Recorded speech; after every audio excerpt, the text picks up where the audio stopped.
From the moment I found out my wife was cheating, I started planning how to drain our joint assets to zero. In a divorce, our property would be split down the middle, making her other man the biggest winner. So I decided to run the company into the ground. If there's no property, there's nothing to split. We'd all be broke, and then I'd start over. After all, I was the one who built our business from scratch. My wife just enjoyed the ride, then complained I was getting old and weathered. And the other guy, he was my distant cousin. I did so much for him, and he repaid me by stabbing me in the back. So I decided to take us all down. A scorched earth policy. While my wife was in a coma after a car accident, I quickly dismantled the company. Her lover, Ethan, finally lost it. He ran up to me and said, "Jack, was it worth it? For someone like me?" I nodded. "Proud of yourself? This is what you call a face that could launch 1,000 ships." When my wife, Rose, woke up, she sat in a daze for 3 days. Her first words to me were, "What was the point of all this?" I just smiled. "I only lost money. I won the moral victory." She smashed everything she could get her hands on, screaming that I was a lunatic. But it was just a powerless rage. I'd already set up my escape plan. I wasn't going down with them. I had just gotten home after a 12+ hours on a long-haul flight, ready to crash. Then, another bragging text from Ethan arrived. It had pictures, text, the whole 9 yards. There was Rose, taking a break from her million-dollar duties to sit by his oldest kid's desk, watching him do homework. There was Rose, exhausted after a long day, coming home only to throw his son on her shoulders and run around the house with him. Another picture of the mansion she'd renovated to his taste, now with some new, expensive trinket he'd added, and a list of the latest gifts he'd received. He usually gave me a regular inventory of his wardrobe and watch collection, but he skipped that this time. The first time he did this, it shook me to my core. Now I was just sick of it. Rose must have walked up behind me. She took my phone, saw the messages from Ethan, and frowned slightly. I didn't expect her to scold Ethan for being an idiot. Ethan did this because he knew he could get away with it. Sure enough, Rose just handed the phone back to me. Not even a hint of guilt left on her face. Then she tried to soothe me. "No matter what, he'll never be more important than you. Jack," she went on, "we agreed back then, career first, then family. We said we'd have a kid when you turn 35. Why don't we move that up a few years? We never thought the business would take off this fast. Plans change. I'll be a good mother. I'll love our child more than anything. Don't worry," she promised. "Whatever his kid has, our kid will have more." I just watched her mouth move, finding the whole thing ridiculous. She didn't want a divorce because she was afraid I'd take half her assets. As they say, a divorce is like going bankrupt. And now she wanted to tie me to her with a child. She was completely delusional. I'd been planning my escape for a long time. I furrowed my brow, pretending to think it over. She actually thought I was considering it. She knelt and tried to coax me. "I know all those other guys are just after my money. You're the only one who truly cares about me. How could I not cherish you?" A crazy laugh escaped my lips. I stared right into her eyes. "Rose, you're asking for a lot. You've probably never been betrayed. That's why you can say these things so easily. I'll set you aside for a moment. You've spent years brainwashing me, telling me it's normal for successful women to have admirers buzzing around. I've heard it all. But let's talk about Ethan. He's my distant cousin. No education, no skills, can't handle hard work. He couldn't even last as a waiter. His mother practically begged me on her knees to give him a job, so I let him into the company. And now, what's his mom's attitude? Suddenly it's, "We're not even real family. Who are you?" She spits out that ungrateful crap without a second thought. I've lived in this penthouse for years. The moment Ethan shows up, you move him into a mansion. His mom then takes my dad on a tour, which literally made my dad sick with anger. How has my dad treated you as a daughter-in-law? Tell me, does he deserve that? I used to wonder why, with all the guys you could have, you had to pick someone so utterly classless, someone who thinks nothing of biting the hand that feeds him. I wondered why you'd lower yourself like that. Then I realized it's because you're the same kind of person. Birds of a feather flock together. Hearing this, Rose shot to her feet, her chest heaving with rage. She glared at me, speechless. I knew what she was thinking. Don't push your luck. You're playing with fire. And sure enough, a second later, she threw on her coat, slammed the door, and left to go see her confidant. If I didn't obey her, there was always someone else who would serve her hand and foot. I had just woken up when I got the news about Rose's car accident. For a moment, I couldn't tell if I was dreaming. My assistant called and told me Rose was in the ICU. She was seriously injured, and the doctors said she'd be in a coma for a long time. I shook my head hard, trying to clear it, but that only made me feel foggier. I splashed some cold water on my face, and it finally sank in. This was a gift from the heavens. This was my chance to make a move. The script I had written for her wasn't supposed to go like this, but who can write a better plot than fate itself? I took a deep breath, letting the feeling of pure bliss wash over me. It was time to execute the plan I'd been plotting for so long. Run the company into the ground. First, I went through the legal motions to have Rose's authority as the legal representative transferred to me, since she was incapacitated. At the same time, all signing powers, the real control over the company, landed in my lap. Then I got to work. First, I liquidated all the company's cash and paid it out as dividends. The shareholders had no objections. They'd wanted a payout for years, but Rose had always shut them down. I gave them 8 years' worth of dividends all at once. They were ecstatic. Not only did they recoup their entire investment, but they made a huge profit. After that, they didn't care what I did. I had free rein. Second, I sold off all our raw materials and fixed assets. I used the money to lay off the employees, giving them severance packages so generous they'd never see the like again. That only used up part of the funds. The rest I needed for breach of contract penalties. The company had several major clients, and I had no intention of fulfilling their orders. According to the contracts, I had to pay up. With that, the company was basically toast. Seeing the client list that Rose had worked so hard to build, the one she'd gotten a bleeding ulcer for, torn to shreds by my own hands, I felt an incredible sense of satisfaction. Making her poor was the same as breaking her. After living a life of luxury and excess, a fall from grace like this would destroy her psychologically. I couldn't wait to watch her suffer. She treated her family as optional. Once her financial foundation was gone, her whole life would collapse. I hoped she'd enjoy the experience, and I was looking forward to seeing her and Ethan turn on each other like dogs once they were broke. I had a feeling they would. As the majority shareholders, we got the biggest dividend payout. Now, how should I waste all this money? My first thought was to donate it, but I was afraid Rose would try to claw it back later, arguing I'd disposed of it without her consent. So, I started buying up surplus produce from farmers who couldn't sell their fruit. Then I just let it all rot in a warehouse. I mortgaged the factory's equipment and land, and blew through that money too. As for myself, I had started preparing for this 3 years ago, the moment I discovered Rose was cheating. I had her buy gold bars, which aren't considered part of the marital assets in a divorce. I had her voluntarily gift money to my parents and family, which they used to buy property. Under the guise of investment, I siphoned small amounts of money into our company's African branch. The books there are now a complete mess, so convoluted that even I can't fully straighten them out. But the core assets are still there, and I can still control them. I couldn't invest a large amount at once because Rose isn't stupid. She knows that money sent to Africa is basically off the grid, and she wouldn't have let it happen. So I had to do it bit by bit. Now our family's fortune was gone, but I had left a back door open for myself, ready for my future comeback. Everything was done within the bounds of the law. Hiding assets during a divorce is illegal, and I wouldn't touch that. All that was left was to wait for Rose to wake up. I hope she enjoys her new, unencumbered life with nothing to her name. I really can't wait for the show to begin.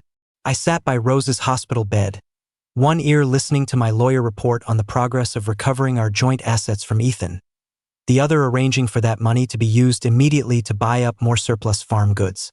Everything had to be done quickly.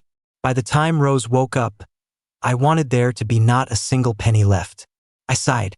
It's not like I enjoyed wasting what I'd built. I was the one who started the company from nothing. I was the original founder. This whole cut off your nose to spite your face strategy wasn't something I wanted to do. I just had no other choice. But before Rose woke up, Ethan showed up. He was usually the type to get rich quietly. The only reason he started sending me taunting messages was after Rose confirmed he was infertile, and he used his son with his ex-girlfriend, Sarah, to secure his position. This was the first time he'd ever confronted me in person. He didn't have much education, but he was clever. For a guy on the side, he was top tier. He stormed in, but the moment he saw me, he couldn't meet my eyes. Finally, he mustered up the courage to speak. "Jack, you're insane. You're just trying to get at me, aren't you? Is it worth it for someone like me?" At that moment, I was fiddling with a set of building blocks that Rose had bought for his son. The second he finished his sentence, I yanked out the bottom block of the tower. It all came crashing down into a pile of ruins. I smiled at him. "This is what you call a beauty that can topple nations. Like it? Feeling proud? You wanted Rose to divorce me and split the assets. She couldn't do it. So I did it for her. Now you two can get married. Aren't you happy? And don't act like this is all about you. You've got your shameless parents behind you and that illegitimate kid of yours on the side. I'm gonna make sure you have nothing. I'm gonna make sure he has nothing. I'm making sure what goes around comes around. Fate was taking too long, so I'm handling it myself. You can have my trash. I don't want her, but I can't stand to see a conniving little punk like you succeed by doing nothing. You're mediocre. Besides being shameless and heartless, you've got nothing. And for someone like you, I've orchestrated this entire masterpiece. Don't you think life is beautiful?" I looked at him with infinite scorn, smiling the whole time. I smiled so hard that tears started to well up in my eyes. He wiped away a tear of his own and spat out a threat. "You just wait until Rose wakes up. See how she deals with you." I burst out laughing. When the tree falls, the monkeys scatter. A fallen phoenix is worth less than a chicken. When she wakes up, she'll just be another ordinary person. She won't even be able to save herself. Watching Ethan's retreating figure, I felt nothing but a sense of release. The last bit of resentment vanished into thin air. A great man once said you must have the courage to break things. In the final moments before the collapse, I went to the most luxurious hotel on the Shanghai Bund and ordered a feast. I stood by the floor-to-ceiling window, raising my wine glass to the bustling, glittering city outside. The Huangpu River flowed ceaselessly to the sea, day and night, flanked by skyscrapers whose light shows dazzled the eye. This was the culmination of decades of progress. Looking back, I was filled with emotion. Go back about 10 years to the early 2000s. No one knew the hardships of starting a business better than I did. Rose and I were college sweethearts who got married with nothing to our names. It was simple. I came from the countryside. She was an ordinary girl whose father had been laid off and whose mother supported the family. We were in the same school, same department, same class. After graduation, we both got jobs at the same big, stable company. After less than 2 years, the company restructured. As a courtesy, they said only one of us had to be laid off. We could choose who stayed. In our dark, cramped little apartment, we sat in silence. Finally, I took her hand. "I'll leave. I'm the man. I can make my way out there." She shook her head. "This place isn't secure. This is just the first wave. Didn't your aunt say she could get you a transfer? That's a real job for life. So I should be the one to go." Through teary eyes, Rose choked out, "Don't be scared. We'll split every penny we have." I nodded slowly, my heart filled with a mix of confusion and fear. I was an accountant at the company, but my job was so specialized I only handled materials that I didn't even know how to write a check. Naturally, when I went looking for a new job, I was rejected everywhere. I refused to give up, taking any interview I could get. One day, I ended up at a construction company far from home. The interview was at a construction site. It wasn't raining when I left the house, but by the time I got there, it was pouring. I was sloshing my way toward the office. Then, I slipped and fell into a deep pit. A trip to the hospital revealed a bone bruise and a torn ligament in my knee. I had to rest. Money flowed out like water. Our savings were quickly gone, and Rose had to borrow money from everyone she knew. I watched her, lips chapped, hands trembling as she passed the money through the payment window. But when she turned back to me, her eyes were filled with relief. Strange. Life was so hard back then, but I never felt lost, disappointed, or miserable. They say poverty and sickness go hand in hand, but there's a limit to everything. There's another saying, after the storm comes the calm. The construction company called and asked when I could start. I'd gotten the job. I excitedly told them I just needed 2 weeks to rest up, but I couldn't do any strenuous activity for the next 3 months. The doctor had actually said I needed to rest for 6 months, but I couldn't afford to. We were in debt, and I couldn't just sit around. My job was still managing materials. My predecessor had left behind a mess of books, so I had to handle my normal duties while cleaning up his disaster. It was incredibly difficult, and I often worked late into the night. I knew how lucky I was to have this job, so I never complained. But sometimes the old accounting errors would trip me up, and I'd make mistakes of my own. Terrified me. I soon discovered, however, that the suppliers didn't care. Some of them had sharp accountants who would correct my errors others never even noticed. Later, a colleague told me that all these suppliers were making a killing with huge profit margins. I started paying closer attention. One of the suppliers, a woman named Linda who sold cable trays, had a part-time accountant, which led to frequent mistakes. I'd make a mistake, she'd make a mistake, and we'd often end up sweating over the books together. That's how we got to know each other. Later, Linda told me she was planning to open a retail storefront and wanted me to run it for her. She asked if I was interested. The thought of quitting my job made my head spin, but the thought of making real money was incredibly tempting. I went home to discuss it with Rose. She was completely against it. We just finished paying off our debts. Can't you just stay put for a while? I nodded and didn't argue, but the idea had already taken root. I quit my job in secret and went to work with Linda. I was in charge of sales at the store. Linda went to construction sites to drum up business. My salary was a base plus commission. I quickly figured out that Linda had a small factory in the back where she made the cable trays herself. She wasn't the agent for a big southern manufacturer like she claimed. But that was none of my business. I just stayed in the store and did my job. I was constantly thinking of ways to increase sales. It was simple. If my sales numbers weren't high enough, my monthly pay would be less than what I made as an accountant. I couldn't let that happen. I couldn't be a drag on our little family anymore. The pressure was immense. My hair started falling out in clumps. When sales were slow, I'd regret quitting my stable job. Eventually, I got my head straight and stopped beating myself up. I learned on the job. Whenever I had a spare moment, I'd ask around about marketing strategies. But I was still inexperienced, my methods crude. Besides cable trays, the store sold other hardware products. Everything was neatly arranged and well stocked. But many customers would just come in, take one look, and leave. No matter how warmly I greeted them, they remained aloof. They wouldn't give me any information, so I couldn't even start a conversation. I was so stressed I got a blister on my lip. But there was something I could do. I started a logbook. I recorded the time, what the customer looked like, what they were wearing, and what they asked about in detail. Then I would give the notes to Linda. The first time I handed my work to her, the shock on her face was plain to see.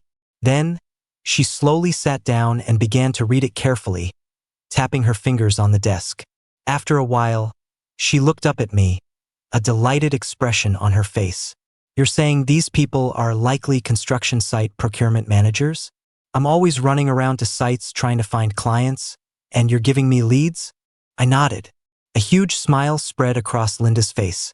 She just kept repeating, "Good, good." My efforts paid off with a big win for Linda. Running around to unfamiliar construction sites, she often struggled to find the right person and would frequently come back empty-handed. With my intel, she could quickly find the person in charge and already knew what they needed. She didn't have to close every deal, just one extra sale a month was enough to boost our numbers. At the end of the month, Linda gave me a bonus. "You're a real genius," she said. I just gave a wry smile. My own sales hadn't improved much yet, but seeing Linda's success gave me more confidence in myself. After some trial and error, I realized that customers are most on guard when they first walk in the door. The most important thing was to get them to relax quickly and build a tiny bit of trust. I developed a script to lower their defenses. For instance, I'd say, "You're my first customer of the day. I wonder if we'll be able to do some business together?" Sounds simple, but that one sentence conveyed several layers of meaning. It was the result of combining practical experience with theory. Turned out my hard work wasn't in vain. My store's sales volume became the best in the entire hardware market. Much later, when I looked back from the top, I saw that I had laid the foundation of that empire with my own 2 hands. Later, when Rose was dropping fortunes at parties and her boy toys were getting watches and cars worth tens of thousands, all of that luxury was built on the foundation I had painstakingly scraped together, bit by bit. I worked that hard to make myself happy, not to make some other guy happy. This feeling of having done all the work just for someone else to reap the rewards was awful. Even though Rose played a key role later on, and I wasn't against splitting our assets in a divorce, still, it was hard to let go of the injustice. I could give the money to charity, but I couldn't give it to a villain. My hard work made the hardware store's business boom. But nothing in this world moves in a straight line forever. There was trouble back in Linda's hometown, and she had to close up shop here. She had to leave in a hurry and couldn't find a buyer for the store, so she just sold it to me and let me pay in installments. After we settled the final accounts, she told me wistfully that she wished we could have continued working together. I thought she was just making small talk. She turned and left, starting her car quickly. I noticed she had left her wallet behind and rushed out after her. She got out of the car. It was dark by then, and I couldn't see her expression. She took the wallet, and her tone suddenly became serious. "My husband, all he knows is eating, drinking, and playing cards. At first, it was small losses, but then he started betting bigger and bigger, even getting into illegal gambling. I'm going back this time to clean up the mess and divorce him. Besides, my sister's factory is doing really well, way beyond this little operation of mine. She said she'll help me. With her capital and connections, plus my abilities, I'm sure my future will be bright. If, and I'm just saying if, everything goes smoothly for me, would you be willing to come find me?" I stood there stunned. She had just dropped a bombshell and I couldn't process it. She explained further, "I mean, when the time comes, you come find me and we can start by dating. What do you think? From what I know of you, we could even get married right away." "Wait," I cut in urgently. "I'm a married man. What are you talking about?" She waved her hand dismissively. "The women around here, they seem virtuous, but they have no real ambition. They're content with being housewives, so proud of it all day. I look down on them. I think with your talent, you're bound to be successful. It's only a matter of time before you and your wife go your separate ways." I was completely floored by her words. I didn't know what to say. She glanced at me again. "Loyalty is a good thing, but too much of it is just being stubborn. With me, even if you don't want to be a house husband and still want to build a career, I can give you a 10-year head start. Think about it. I'll be waiting for your answer." With that, she got back in her car and sped off, disappearing into the night, leaving me standing there, dumbfounded. A moment later, a figure emerged from the shadows nearby, calling my name in a low, hoarse voice, "Jack." It was Rose. I was shocked and surprised. I had no idea how much of Linda's speech she had heard. Linda and I had always been professional. We never crossed any lines, and I never thought of her as anything other than a business partner. But this one time, in a moment of excitement, Linda had said all that, and Rose had happened to overhear it. And how did she know I worked here? When did she find out? My head was spinning. I quickly invited Rose inside to talk. She nodded numbly and followed me in. The first thing I did was try to reassure her. I told her earnestly, "Linda is going back to her hometown and never coming back. She was just talking nonsense. We only ever had a business relationship. I never thought of her in a romantic way." Then, I quickly opened my messaging app and showed her my chat history with Linda. Everything was perfectly normal. Rose stared at it for a long time. When she looked up, her eyes were red, her expression a mix of pain and silent grievance. I hurried to explain why I'd changed jobs, laying out my thoughts honestly and offering a sincere apology. I said changing jobs was a huge risk. After all, Getting that accounting job at the construction site wasn't easy. It was wrong of me not to discuss it with you. That's why I've been on edge this whole time, telling myself I had to succeed, that failure wasn't an option. But I don't regret it. I've learned a deep truth. In life, if you're not moving forward, you're falling behind. While you're resting, content with an ordinary life, someone else is out there fighting, striving endlessly. Rose thought for a long moment, then nodded gently. That's how exceptional people think. I've been too content with the way things are. She let out a long sigh, full of emotion. The look she gave me was filled with admiration, and maybe even a little bit of shame. I shook my head and took her hand. You're the one who gave me a stable home to come back to. Then I added, I'm just getting started. I'm far from exceptional. It's too early to say things like that. I don't handle praise well. She looked at me thoughtfully. I'll work hard to become exceptional too, so you won't look down on me. Promise. Just as I'm proud of you, I'll make sure you're never ashamed of me. And with that, our relationship became even stronger than before. See, her thinking was so simple back then. She just didn't want me to look down on her. But later, everything changed beyond recognition. Years later, when Rose was juggling multiple lovers, treating our home like a hotel and our marriage like a joke, I would always think back to that day. I could feel that what Linda had blurted out, after holding it in for so long, was no joke. When I was young, I could have used my own merits to take a shortcut. What I rejected wasn't just the thrill of an affair, I gave up a ladder to climb higher. If I had been willing to lower my moral standards, I could have saved myself a lot of hardship in the future. The temptations of infidelity came one after another, but I held fast to my family and my principles.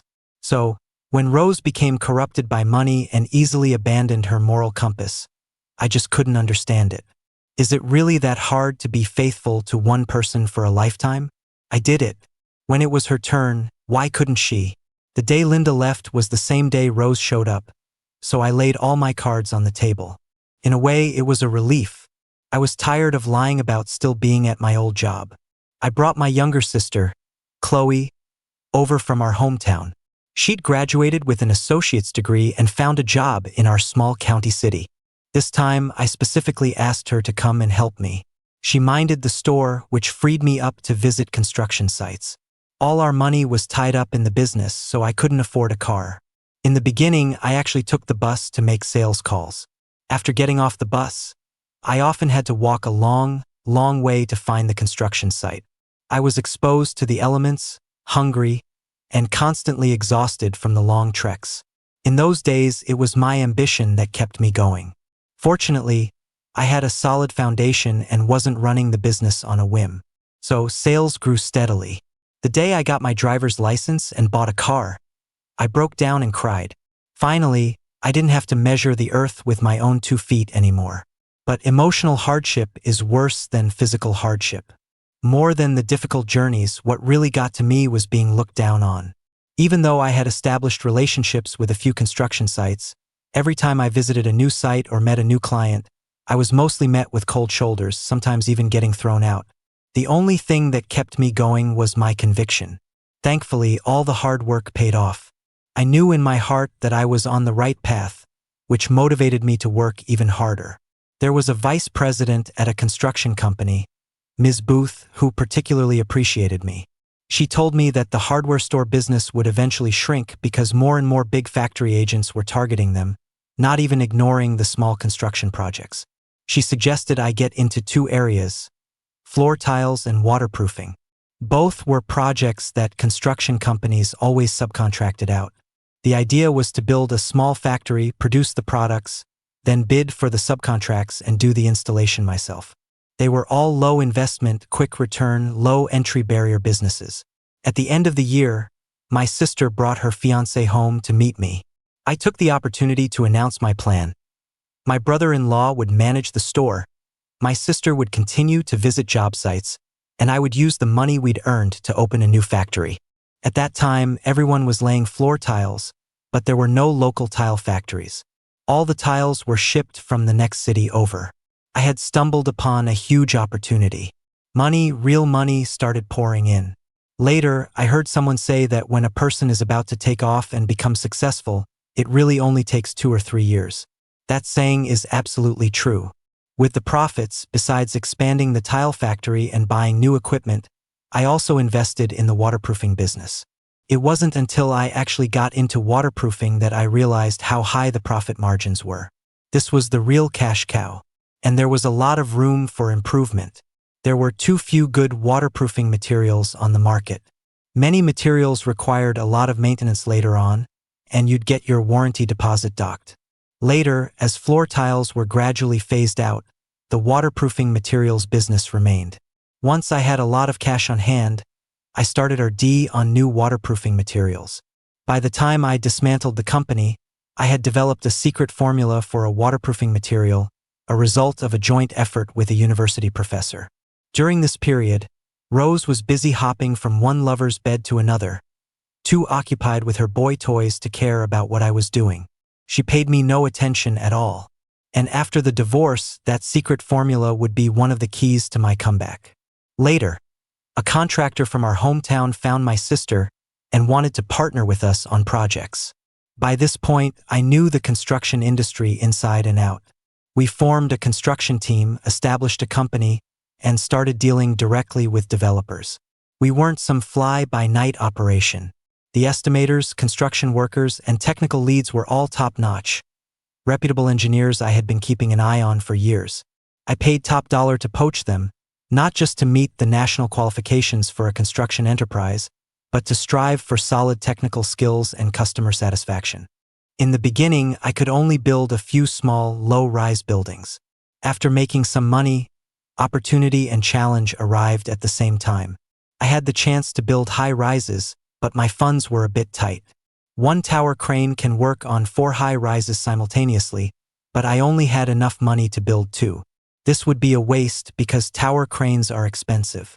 I gritted my teeth, took out a loan, and went for it. For buildings it was a gamble. It was do or die. If the funding chain broke and I failed, all my previous efforts would be for nothing.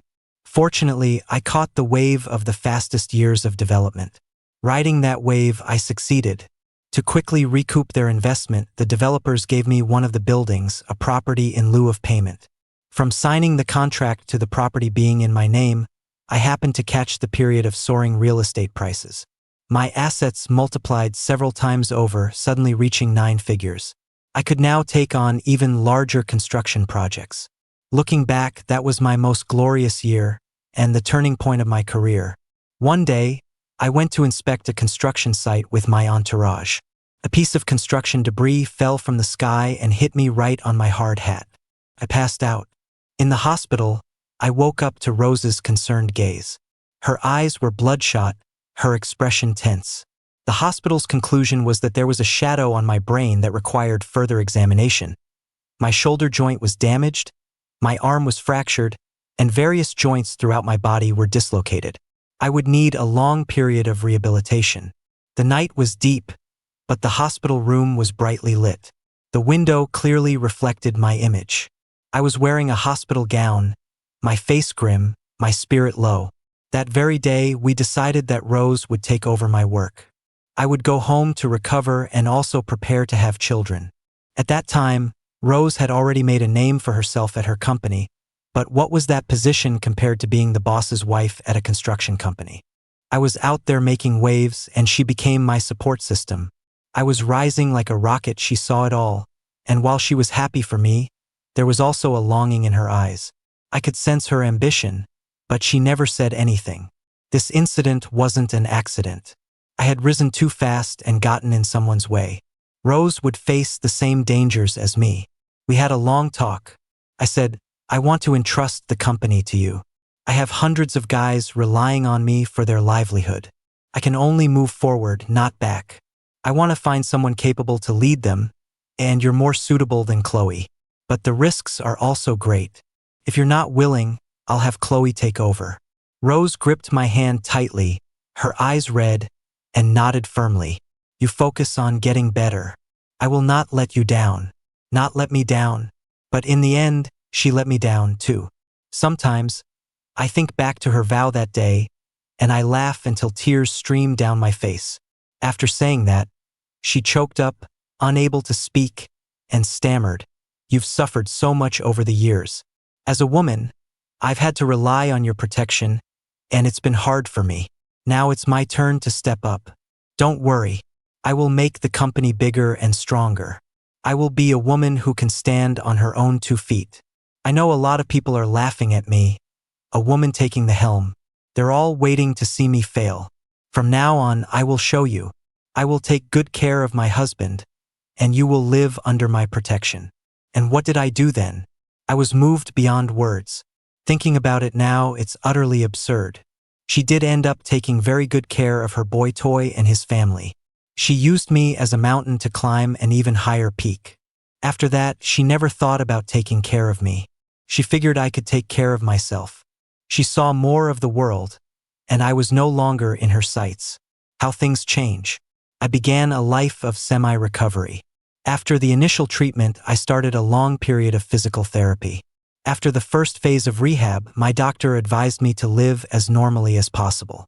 Even though a lot of activity would be uncomfortable, I had to grit my teeth and push through. I wanted to travel to clear my head. Rose was supportive. She learned the ropes quickly. As expected of an elite trained by a large corporation, her management style was more thorough, more detailed, and better at uniting people than mine. Compared to her refined management, I did seem a bit like a country bumpkin, but I was still miles ahead of the other contractors. As a result, our construction company became incredibly strong. After surviving intense, even brutal competition from our peers, Rose finally settled into her role and became the true chairman of the board. At the end of the year, when it was time for dividends, she didn't buy anything for herself. She just asked me what I wanted. I said, "I've neglected my parents for too many years. I want to improve their living conditions." Without a second thought, she bought my parents a large house and bought me a collection of luxury watches and goods. As for my sister, she had her own shares, but Rose still gave her a generous gift. I told Rose sincerely, "This is enough watches and luxury goods. Don't buy any more next time. This is more than enough for appearances. You'll be the one going to more social events, we should be buying them for you." She was so moved she threw her arms around me. I smiled and held her tight, our hearts close. "I don't care about these things. My goal is the stars and the sea." Her chest shook with laughter. "I get what you mean, honey. You want a yacht. Only a yacht can satisfy your desire for both stars and sea." We both burst out laughing again. That was probably the best time in our relationship. As for what came after, there was no after. The money I didn't spend, some other man helped her spend, buying luxury goods with my blood, sweat, and tears. And the yacht? We bought it, but we only took it out a few times. By then, my joints were already bad. The sea breeze would make me ache so much I could barely stand. And that yacht, it never witnessed the fulfillment of any vows. Instead, it witnessed the entire process of Rose's moral decay. As for how many men were on that yacht, I've lost count. But at that moment, I was glad I had made that decision. Rose wasn't just able to hold down the chairman position, lead her capable team, and balance all the relationships. Most importantly, she could get along with the developer bosses. Honestly, the construction industry is a man's world. If a woman in her position didn't stoop to using her charms, she would just be marginalized. But Rose was different. Her career at the state-owned enterprise had perfectly honed her skills in handling interpersonal relationships. She navigated all sorts of dinners and drinking parties, and indeed secured many projects for the company. The company expanded rapidly, and our assets grew quickly. On Rose's birthday, we gathered the whole family, raised our glasses in a toast, and cheered together. 10 years of hard work had finally paid off. All our friends and family were happy for us. What I didn't expect was that this gathering would be the last time we were all together joyfully. After that, we never again gathered in such good spirits. At the time, it just seemed like an ordinary day. When it comes to building a business, I took it from 0 to 1. She took it from 1 to 10. If you ask which is more important, the answer is obviously the former. But Rose clearly didn't see it that way. Her head got big, fast. She thought that aside from being able to endure hardship and having good luck, I didn't have much else going for me. The truth is, if I had made a single misstep over the years, I wouldn't have gotten to where I was. My unique vision, sharp instincts, and relentless drive were all ignored by her. She even looked down on Ms. Booth, the VP who brought me into the business. Once at a dinner, she mocked her. It's been so many years. Even my husband has made it big, and she's still just a VP. When I heard about it, I immediately blew up at her. Back then, she would still listen to me. She knew she had made a mistake and went to apologize with a big gift, but she was turned away at the door. She just clicked her tongue, smacked her lips, and left without a care. It wasn't until later that I found out she never managed to get Ms. Booth's forgiveness. At the time, I happened to be in Yunnan, both for relaxation and to scout for projects. I tried a local herbal tea from a pharmaceutical company there and thought it was fantastic. I wanted to become a distributor for this tea. After several attempts, they turned me down. Besides the financial requirements like deposits, which I could meet, they required 5 years of experience in the fast-moving consumer goods industry. I thought about it for a long time and decided to start from scratch, to formally enter the consumer goods industry. If I couldn't work with the big manufacturers, I would start as a distributor for smaller ones. Once I had enough experience, I would approach the pharmaceutical company again. At the same time, I immediately bought stock in that company. I was bullish on their business development. Within a little over a year, their stock price doubled. Later, I would reflect with great emotion that even during my serious illness and recovery, I never stopped creating value and increasing our family's wealth. But all of that was just paving the way for Rose's string of boy toys. When it came to spending, I was no match for her. The first time I heard she was cheating, I couldn't believe it. I thought it was just a rumor. Then a photo was sent to my messenger. I had so many contacts at the time, I couldn't even remember who this person was. In the photo, at a dinner party, Rose was sitting on the lap of a tall, stylishly dressed young man. The way she looked at him was almost mesmerizing. I scoffed. It's just a matter of perspective. Rose would never betray me. I knew the scene was a bit wild, but I trusted Rose. Besides, who would be so kind as to send me this information? I didn't believe in such good Samaritans. I was proven wrong so quickly. Not long after, a video arrived. An SUV was parked on a tropical beach. Rose and a young man got out. Rose, beaming with joy, opened the trunk, looking expectantly at the young man beside her. He gasped, covering his mouth in surprise. The camera zoomed in. The trunk was filled with a stunning arrangement of exotic flowers, vibrant, brilliant, seductive colors, many of which I had never seen before. The moment the trunk opened, a firework shot into the sky. The beautiful couple looked up at the stars, the sound of waves crashing in the background. When the firework faded, Rose, like a magician, produced another bouquet and handed it to the boy, who couldn't stop smiling from all the surprises. He accepted the flowers shyly, his long fingers as elegant as green onions. I couldn't help but look at my own hands, rough and calloused. If I neglected them for even a little while, they'd get hangnails, rough enough to snag fine silk. These hands had touched steel flanges, pipe elbows, cable trays, and all sorts of nuts and bolts, but never delicate flowers. And it wasn't over. There was a post-credits scene. Guided by Rose, the boy found a ring in the bouquet. Rose carefully put it on his finger, and he jumped for joy. I never thought something as sacred as a vow could be used in such a context. Rose had reached a new level of shamelessness. The feeling of sorrow was instantly replaced by rage. I asked the person who sent me the video, "Who are you?"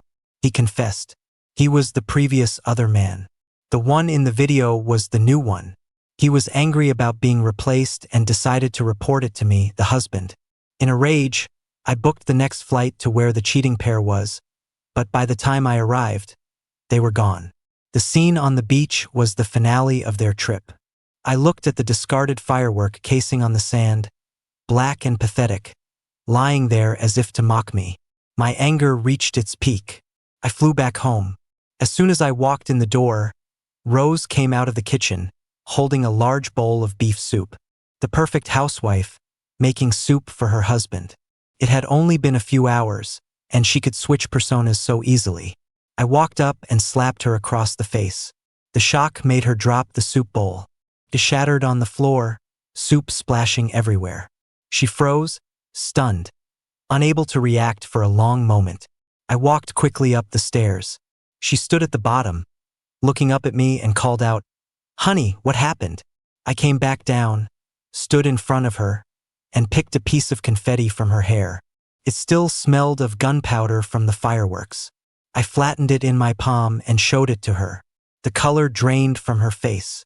After that, she apologized endlessly, repented profusely, and swore it would never happen again. "Honey, I'm sorry. I'm so sorry. I'll change. I promise," she said, her body trembling as if she truly couldn't lose me. I said calmly, "Fine. Then I'll deal with the other man. You stay out of it." She went silent again, frozen as if pinned to the spot. After a long pause, she said, "Honey, can we just let this go? I'll take care of the family from now on. I'll be good to you." I said, "Why should I believe you? Do you have any credibility left?" Her voice was thick with tears. "What do you want me to do?" Hatred churned inside me, but my voice remained calm. "Show me some sincerity." She nodded quickly. "Tell me. I'll do it." A mocking smile touched my lips. "Write a confession. State that you cheated and that you are voluntarily repenting." I knew this letter would give me a small advantage when we divorced and divided the assets, but not much. But for now, I didn't know what else to do to protect my interests. She said, "Okay, I'll write it." As she wrote, I added, "And at the end, add a sentence. If you do it again, you'll leave with nothing." She looked up at me sharply, her face a mask of disbelief. She refused. I nodded, understanding. That was the extent of her sincerity. Her apology had its limits. She was already preparing for her next mistake. She showed me no mercy, so she shouldn't expect any from me. I turned and went upstairs. She was still calling after me, "Honey, we can talk about this. Don't go, let's just talk." I ignored her. But then I thought, do I really want to rush into a divorce like this? No. I need to retreat in an organized, planned way. So I turned around and faced her again.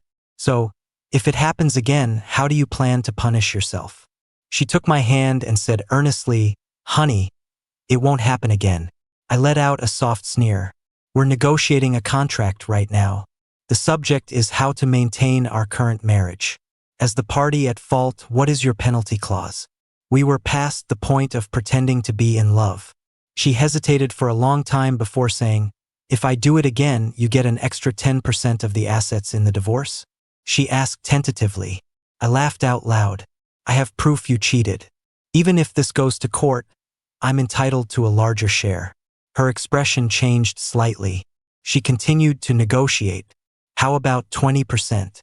I was losing my patience. "You're a grown woman. What's with all this dithering? Don't have faith in yourself? In the divorce, I get half of your share. How about it? Are you brave enough to put that money on the line?" She hesitated for a long time, but to get past the immediate crisis, she had no choice but to sign the agreement. This was just the first step. It was a temporary truce. Since she hadn't met my initial condition, I wasn't going to be lenient with the other man. I had someone teach him a lesson, humiliate him in public, and make sure he couldn't work as a model anymore. But it was useless. This guy was a pro. He knew how to handle spouses like me. He had a very high tolerance for pressure. On the surface, he looked pathetic. Someone sent me a video. He was being held by the hair, verbally abused, all things that should have been humiliating. But in the last shot of the video, he straightened up, flicked his hair back, and his face was a mask of indifference. He lost his job, so Rose started supporting him completely. She kept saying she would change, but it was all bullshit. She had probably calculated it all. Giving up half of her share in a divorce would appease me, give me a sense of security, and ensure she wouldn't lose me. Why did she want to keep me? Because I was capable and valuable. Businesses have their ups and downs. People have their highs and lows. If she ever faced a setback in the future, I could support her. The best outcome for her was for me to turn a blind eye, to let her slowly boil me like a frog until I tacitly accepted her cheating, while she kept all her assets and me as a powerful safety net. The worst outcome was that she couldn't placate me. We'd divorce, but she could easily make a comeback with the capital she had left and the experience and connections she'd built over the years. Climbing up on someone else's shoulders makes everything easy. I was her stepping stone. The more I thought about it, the more I couldn't accept it. The wives in our social circle had a network. They were the ones who told me that Rose had started completely supporting the other man. At that point, the only thing I was thankful for was that I could no longer be fooled by Rose. I was finally getting first-hand information. A legal husband having to rely on the ex-mistress to find out about the new mistress, it was just too pathetic. And the person responsible for all of this was Rose. I had trusted her so much, and she taught me a harsh lesson. I wouldn't let her get away with it. During the company's annual party, Rose was on stage giving a speech, something she excelled at. Compared to us grunts who climbed up from the bottom, she could give a brilliant speech completely off the cuff. The audience erupted in thunderous applause. A few moments later, right at the climax of her speech, the video suddenly started playing on the big screen behind her. It was the romantic scene on the beach with her boy toy. Rose was in the latter half of her speech's climax, about to wrap up, when she noticed the audience's reaction wasn't what she expected. She followed their gaze and turned around. After watching for a moment, she quietly turned back, her eyes locking onto me. She didn't fly into a rage, nor did she look ashamed. The anger and resentment in her eyes shot towards me like arrows. A small smile played on my lips as I calmly watched the scene unfold. I knew in that moment that Rose and I were done for good. She wouldn't think she was wrong. She would feel entitled to her actions. She would only blame me. It's a matter of character. It's a separate issue from whether one can resist temptation. The previously lively and enthusiastic atmosphere in the room turned deathly silent. No one knew what would happen next. I sat there silently, watching Rose stand frozen on the stage, completely humiliated. But Rose was a capable person, and she had capable people working for her. A new VP at the company, a man known for being a smooth operator, was called upon to handle the crisis. He walked onto the stage and tried to smooth things over. Let's also ask Mr. Jack to say a few words. After all, he's the company's founder. We're all here today because of him. He was, in his own way, telling me to be the bigger person and think about the company. I walked onto the stage and took the microphone. In a mix of genuine and feigned emotion, my voice suddenly broke. I said, I believe that in this company, when it comes to dedication and contribution, the person who most deserves the flowers and applause is me, not some man I don't even know. With that, I used my choked-up state as an excuse and walked off the stage. Now everyone knew. Rose and I were completely finished. There was no going back. The VP stood next to me, stunned. He never expected me to take it this far, to burn everything to the ground. By doing what I did, I was naturally trying to force Rose out of the chairman's seat. I couldn't say it outright, so I used jealousy as an excuse to make a scene. This was a much smarter move than formally demanding she step down. Rose probably didn't guess that I was also afraid of divorce, not of losing her, but of her leaving with capital and connections. I had worked my fingers to the bone to build this company from nothing. For her to just share in the fruits of my labor was too easy for her. That was something I could never accept. Even if she only took a quarter of the assets, I was afraid she would use it to launch herself even higher. I would not be someone else's stepping stone. That's just the kind of person I am. After the public spectacle I made at the annual party, Rose really couldn't hold on to her position as chairman.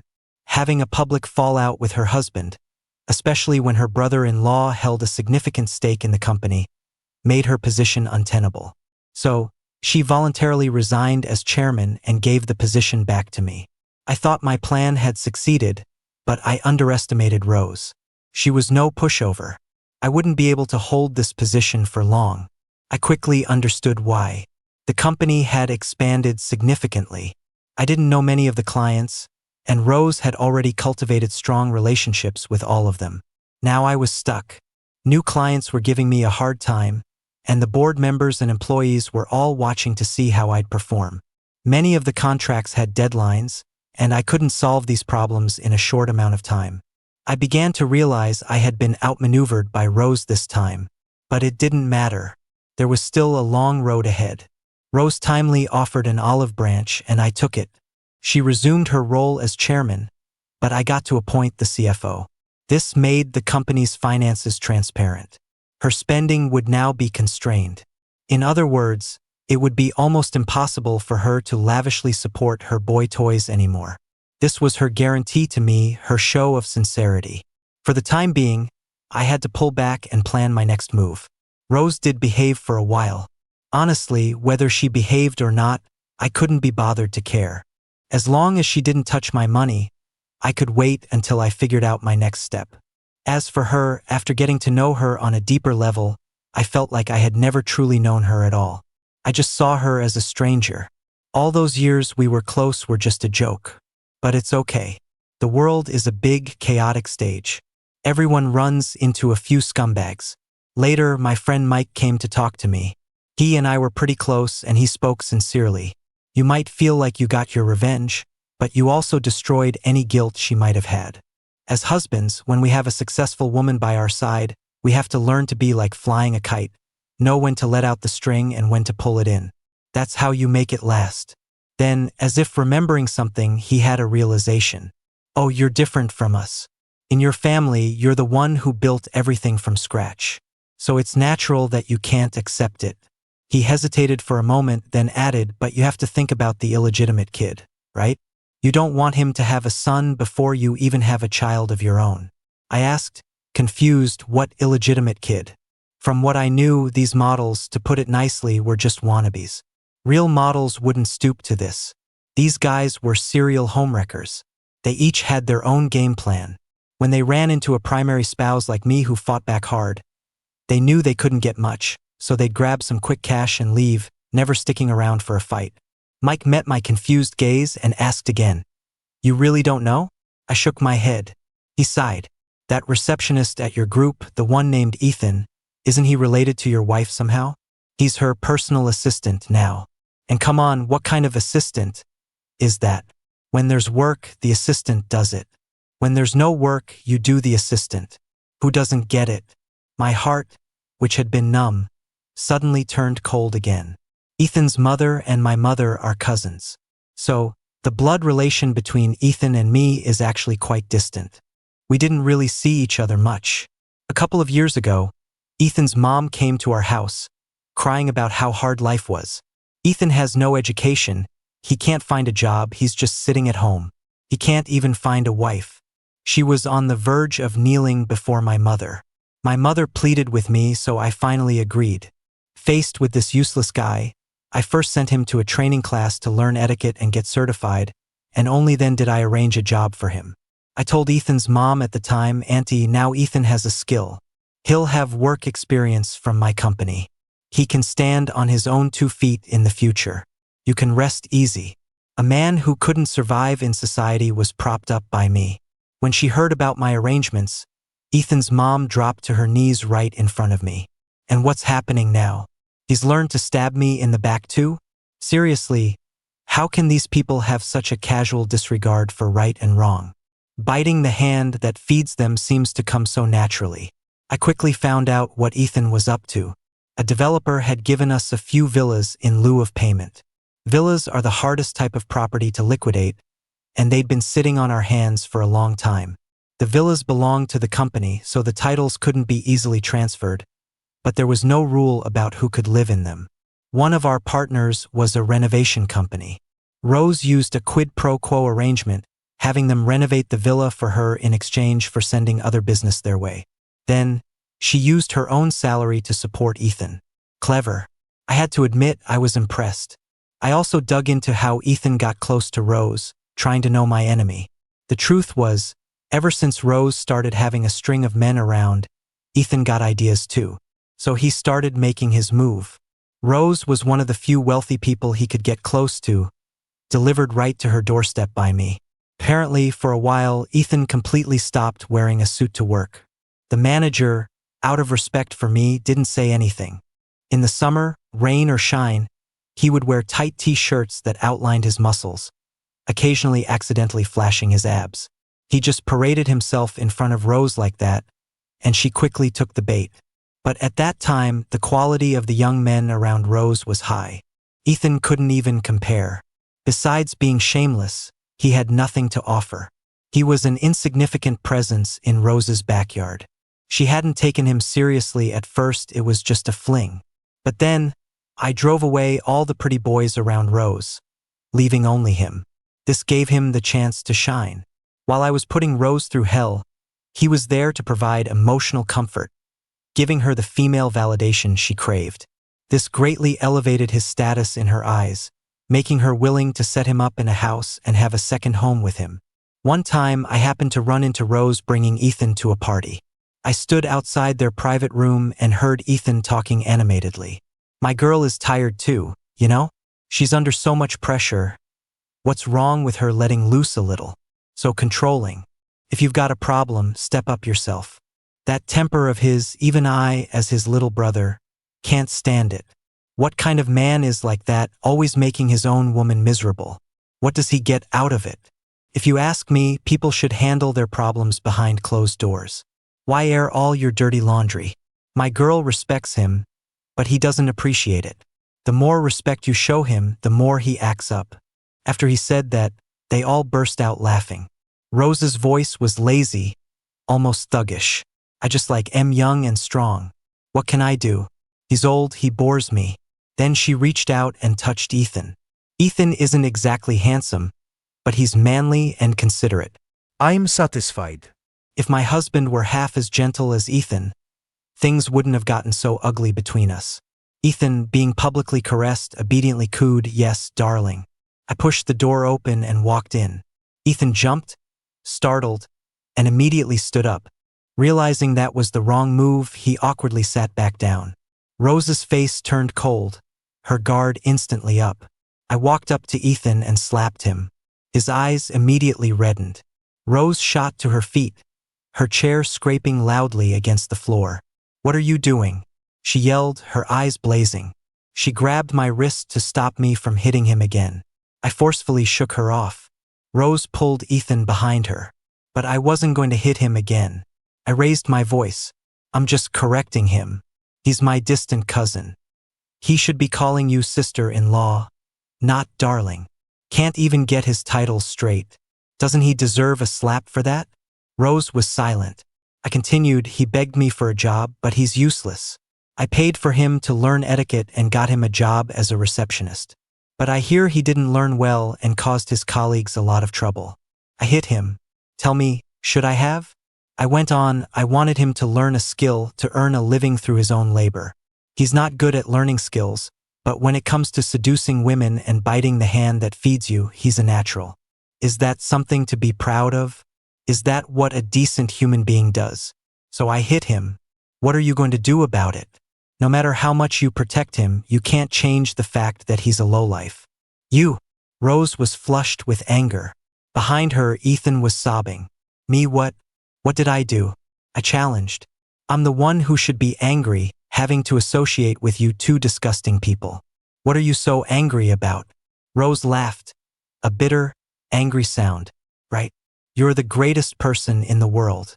Your character is so noble, we're not worthy. I sneered. Character is something for others to judge, not something you can praise yourself for. But you're certainly not qualified to judge mine. So shut your filthy mouth. I quickly went home. My parents, whom I had moved to live with me, probably knew everything by now. My father was asleep. My mother pulled me aside. "Let me tell you something and don't fly off the handle. Your cousin's mother called your dad out one day. Said his daughter-in-law bought Ethan a villa, decorated so lavishly you wouldn't believe it, and wanted your dad to come see. They're really gloating now, saying the most awful things. Saying you can't keep a woman, that Ethan is the one with the real skills. We're just ordinary people. How did they learn to be so two-faced? It's like something out of a play. Your dad got sick from their taunts.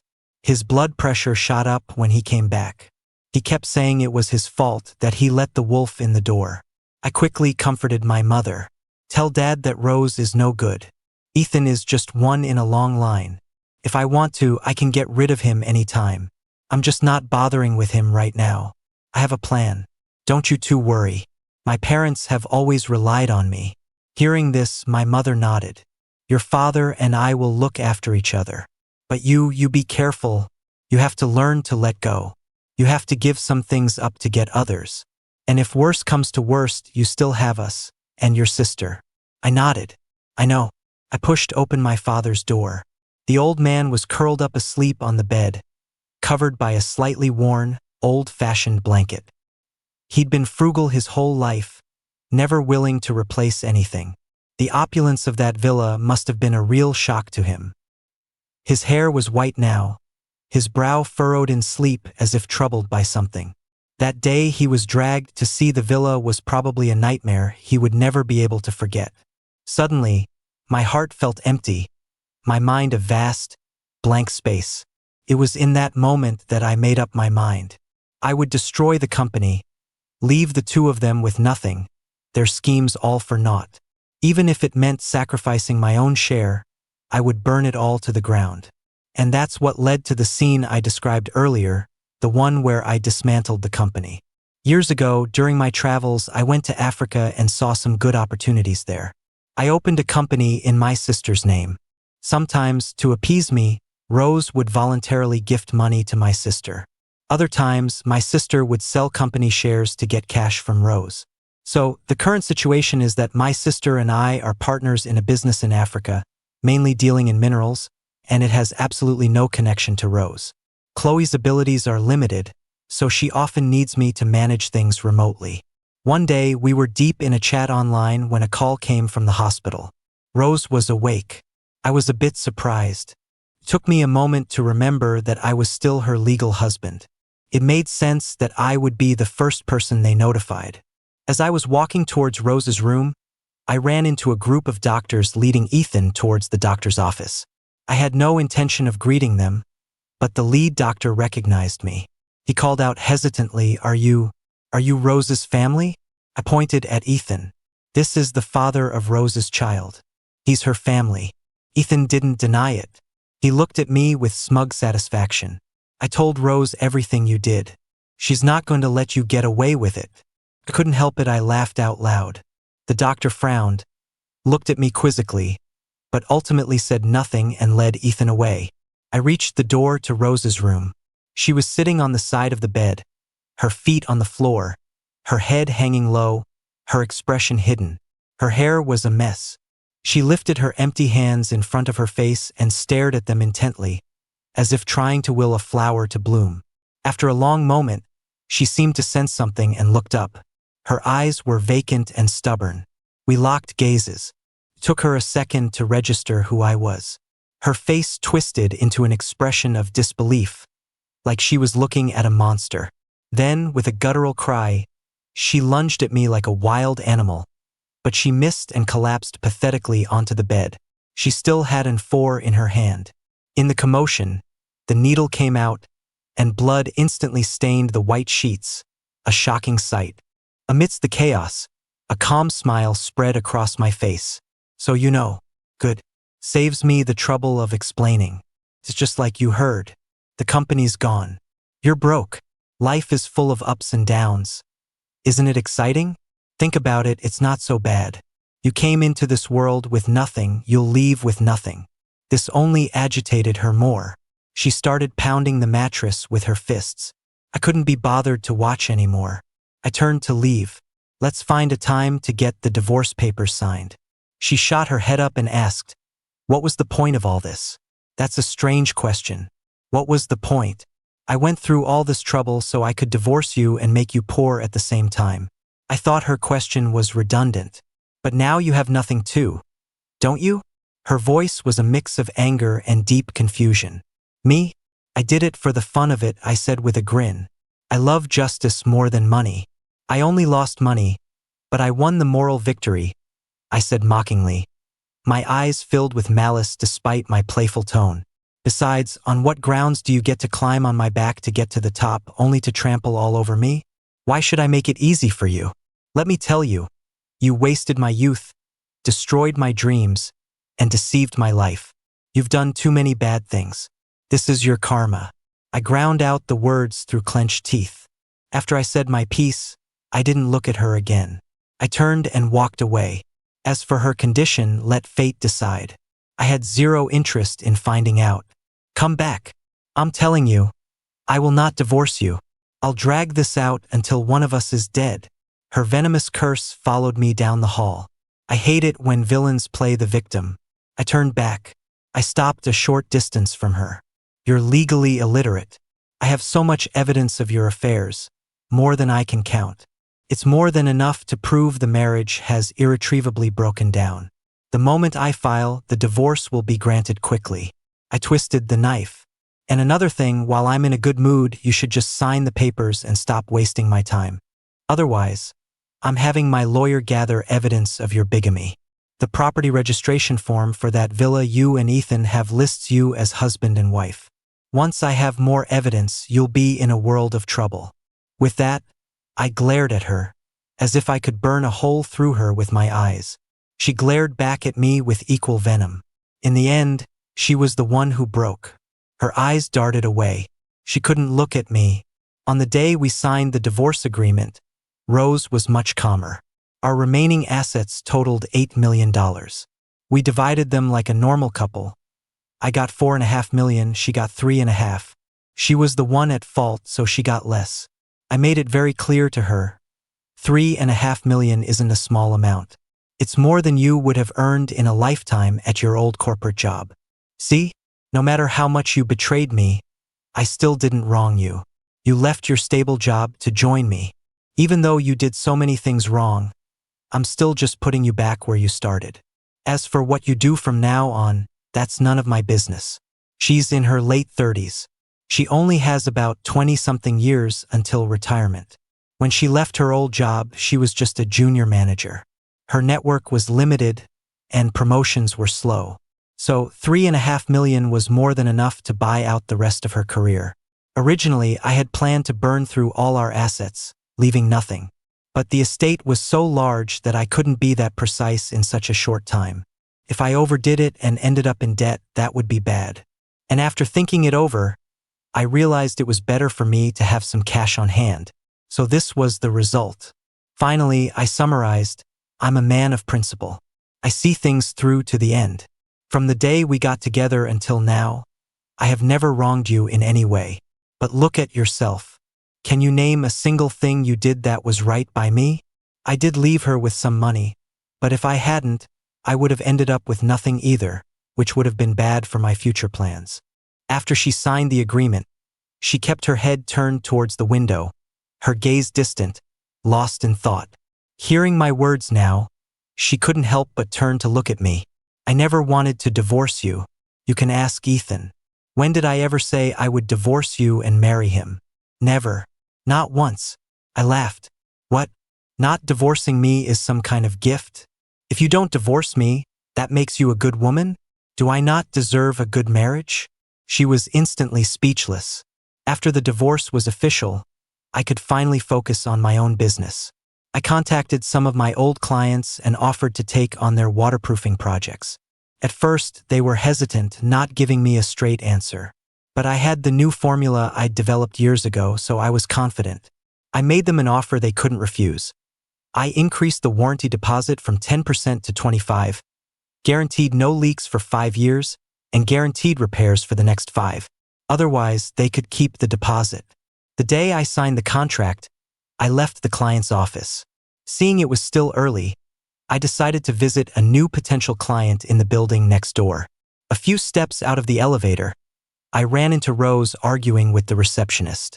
The receptionist was clearly annoyed. I've told you it doesn't matter how many times you come back. Without an appointment from Mr. Sun, I'm not letting you in. With that, the receptionist shot Rose a look as sharp as a knife. It was a look full of contempt and disdain. The fight suddenly went out of Rose. Like a deflating balloon, she visibly sagged. Compared to 6 months ago, her situation was night and day. She was startled to see me. Afraid I'd see her at her lowest, she practically fled. The receptionist sighed in relief, glanced at me and said casually, "That woman is so thick-skinned. she just won't listen. Please, come with me. The meeting room is ready for you. Mr. Sun met with me personally. I hear you have some excellent waterproofing materials. I happen to have a big project, but first you'll need to do a few small trial projects for me. Are you agreeable to that? Agreeable? Of course I was. I left the new client's office feeling triumphant. I got a call on my phone, it was important. I wasn't in a hurry to leave, so I found a quiet corner of the building to take it. The other person was talking, I was listening. Suddenly, I glanced over and saw Rose squatting nearby, crying. It was a low, whimpering sound, her whole body shaking. It looked more heartbreaking than loud wailing. The person on the phone, not getting a response from me, must have thought the signal was bad. Their voice grew louder. Hello? Hello? The sound was so loud it startled the sobbing Rose. She looked up and saw me, her expression one of panic. She couldn't pretend anymore. She hastily wiped her tears and tried to make a run for it. But she realized the only way out was blocked by me. She walked towards me, flustered. As she passed, she paused for a moment, as if wanting to say something. But in the end, she said nothing and hurried away. Watching her leave, I thought she probably wanted to say that she never expected this. In the past, landing clients was hard, but she never had to endure so much scorn. At most, it took some clever thinking, some drinking, some schmoozing. This time, she truly experienced it. The lower you are, the more cruel people you meet. The humiliation was immense. My consumer goods business was also doing well. After 5 years, I finally qualified for the distributorship of the pharmaceutical company's herbal tea. By then, my sales channels were already established. This kind of network and experience is a form of wealth that can't be divided in a divorce. There's a saying, set your ambitions early. I had been planning my divorce for years. I certainly didn't endure all that humiliation for nothing. After the first batch of products sold well, I took my employees here out for a team-building dinner at a hotel. I only knew of a few decent restaurants, so I picked one nearby. And that's how I ran into Rose. She was in the room right next to ours. When a lot of women get together, there's bound to be gossip, so the door to their private room was left open. I could clearly hear Rose trying to raise investment capital. She was drinking heavily for it. She showered everyone with compliments, using every flattering word in the dictionary. And a couple of companies actually seemed interested in her. That's how this industry works. Deals are often made at the dinner table. Plus, Rose's past abilities were well known, which was her ticket to that table in the first place. I thought for a moment, the chances of those companies actually investing in her weren't high. But what if? What if she actually succeeded in getting the investment? So when I got home, I called my old mentor, Ms. Booth.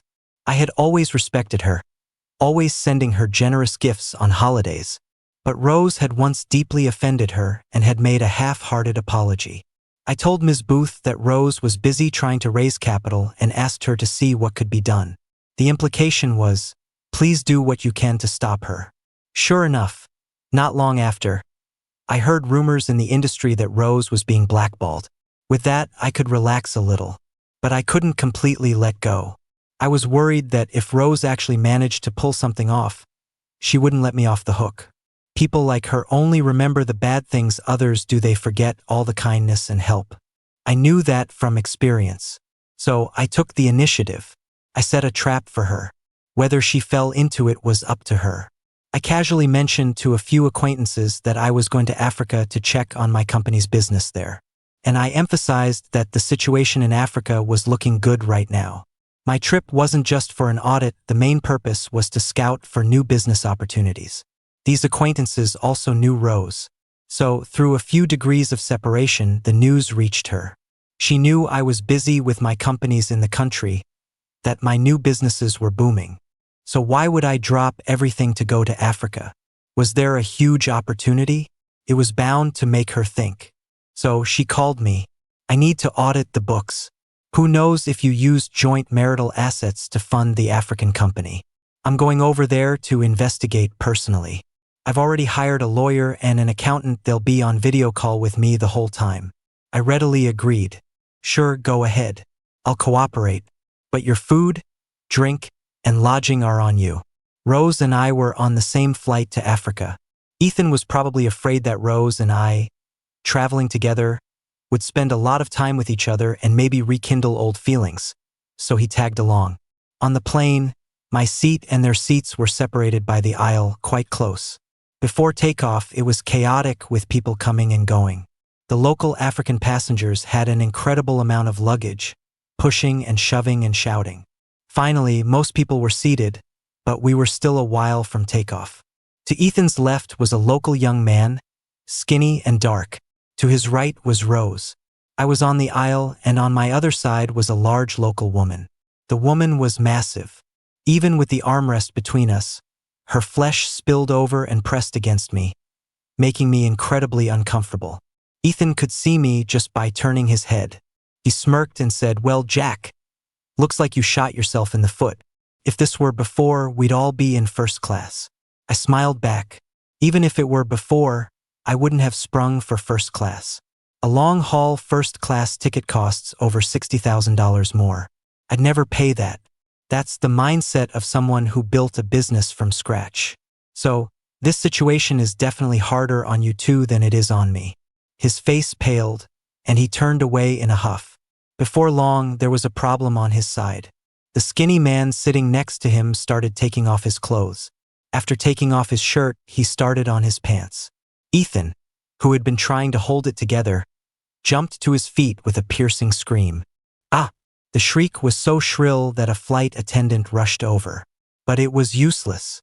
They were speaking different languages. The flight attendant didn't speak Chinese, and Ethan didn't speak English.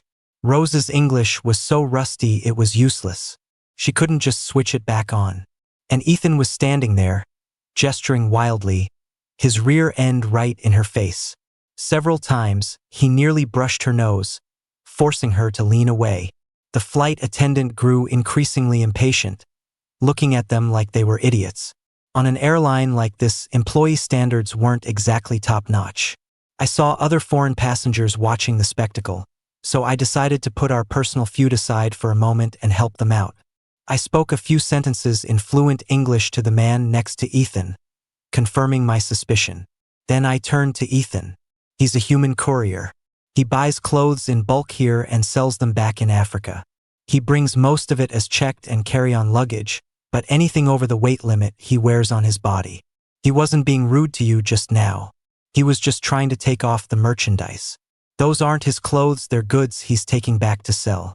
Ethan was dumbfounded, forgetting to reply. He just instinctively looked at Rose. Rose frowned. He kept taking things off, but he never exposed himself. "I was about to tell you not to overreact, but you just exploded." Ethan got upset. "Your English is terrible. You didn't say a single word just now." Rose was suddenly at a loss for words. If Rose's English had a chance of being revived, Ethan's was non-existent. How could he have the nerve to blame her? I was reminded of Rose's talent for turning the tables. It really was a case of the biter bit. I sat back down. After the first meal, I told the flight attendant not to bring me any more food. I was going to sleep. The seat was too small, and I was uncomfortably squeezed by the large woman next to me. I took out the sleeping pill I had prepared, swallowed one, and fell into a deep sleep. Sometimes I could feel myself slumping onto the woman next to me. Other times, I could hear a commotion from Ethan's side, though I didn't know what it was about. For the most part, I slept soundly, unaware of where I was or any discomfort. When the plane landed and we were lining up to get off, Rose was behind me. She said to me, her face stiff, "Do you have any more of those sleeping pills? Can you give me one for the return trip?" I smiled coldly. I hoped that, on the return trip, she'd still be able to sleep. I had told Rose she could come to Africa to audit my accounts, but I also said I wouldn't be responsible for her room and board. She probably didn't realize the significance of that second part at the time, so she didn't make any arrangements. After arriving, the reality of the local situation quickly taught her a lesson. She had managed to contact someone from the Chamber of Commerce to host her, but since they weren't familiar with each other, it was surely inconvenient. I ran into them again at my hotel. My sister and I had started a business here. The mining business is a 3 years no deal, one deal feeds you for 3 years kind of thing. The last 2 years had been slow for minerals, so my sister and I opened a hotel. The so-called hotel was just a piece of land we bought by a lake, where we built a few dozen rooms. The rooms were grouped in tens, forming courtyards. Several courtyards were connected with a swimming pool or a garden in the middle. It was a typical local layout. It wasn't hard to set up, but what was rare was that I had a foothold here and could solve the electricity problem. I could provide power 24/7. I was sitting at the bar next to the front desk, sipping a drink. A few local men were already drinking in the middle of the day. The whole lobby had a relaxed, comfortable vibe. That's when Ethan and Rose walked in. Ethan didn't see me. He walked in and exclaimed, "What a beautiful place. It's like a paradise. Rose, I want to stay here." Rose sighed and patted his hand. "Let me ask the price." She walked over to the bar and asked cautiously in broken English, "Excuse me, how much is a room for one night?" The receptionist glanced at me, as if to say, "Boss, your people are here." I looked down, ignoring her. Rose then noticed I was there and seemed to relax a bit. It was as if my presence confirmed that this place was indeed good, and she could feel more at ease. The receptionist told her $150 a night. Her brow twitched. The price was clearly a bit steep for her. We had been here for 2 days, and everyone was still adjusting to the time difference. But 2 days was enough for her to get a sense of the local prices. The poor are truly poor, but the rich live in a different world where things are genuinely expensive. She turned to Ethan. "Let's just stay at Old Chen's place. It's too expensive here. Besides, I'm not just staying for 2 days. Ethan's face fell immediately. "Rose, I came with you and I've already put up with a lot without complaining. I was prepared to rough it with you.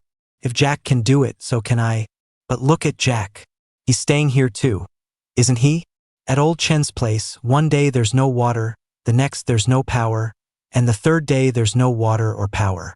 I can't take it anymore. I'm not asking for much. Just a few days here to catch my breath. Then we can go back to Old Chen's." Rose's brow furrowed, her expression dark. "Once we leave Old Chen's house, how can we go back? Your place is too shabby. I'm just stepping out for a breather, but I'll be back. You think Old Chen deserves to be treated like that? Don't you understand basic social etiquette?" Ethan, being scolded, said defensively, "All you do is find fault with me. You don't understand my difficulties at all." Rose sighed again, a deep, long sigh. Her face was clouded with worry. "I told you not to come, but you insisted. You're such an attention seeker." Ethan got angry. "You're looking down on me? You're getting impatient with me already? What did I do? Just because of a little money, I'm a burden? Is it really that serious?" Rose opened her mouth to say something, but in the end, said nothing. I guess she wanted to say, "Yes, it is. The few million I have won't last long." But she just shook her head and sighed. I noticed she sighed a lot now. What did she have to sigh about? She still had a few million. That was infinitely better than when we started with nothing. It was just the bitterness of falling from a great height. I wanted her to be miserable. My goal was achieved. Let her suffer. Let her be in pain. Let her feel resentful. Let her be tormented by her own emotions, in a constant state of internal conflict. Let her never find peace.